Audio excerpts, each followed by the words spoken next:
So we've got a few variations of leg lifts to go through that will now start to add more articulation to the hip and to the knee and make sure that we're strengthening it much more and giving it more of a challenge through active range of motion in the joint.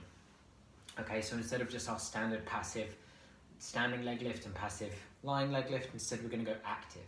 So start off, what we're doing is we're doing as much of a knee lift as possible on the operated knee, driving this up as much as possible initially without the back knee bending and without the hip sinking.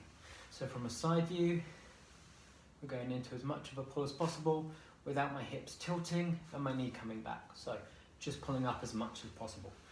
Once we've got that range of motion as high as we can, we're going to actively straighten the knee as much as possible, even if the level of the knee to the hip drops. So it might look like this, but then as we bring it back in, we're making sure to actively engage that hip again every time. So we straighten it out, actively engage. Okay, so that's our first variation. That's progression 1. Progression 2 would be a lateral version of that. So doing exactly the same thing, except for this time, what we're doing is rotating out to the side and going for a side lift and the same thing. So I've gone my knee as high as I can. Actively, I'm trying to straighten it out and it may drop, but that's fine. I'm pulling it back up. Straightening out, pulling it back up. Now notice that we're not swaying to the side as we do that. You can hold on to something so that that's more comfortable.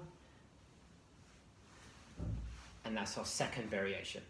The third one is much harder than the other two, okay, which is why they're in progressions, which is to come up into this forward flexion, to rotate the hip round, okay, and then to straighten out from here. And then it would come round. So this one adds a rotational aspect of the hip to stabilize the knee through that as well. So it's come up, it's rotated around so that we've got it in this rotation here. Straighten, bend, and a hip rotation back.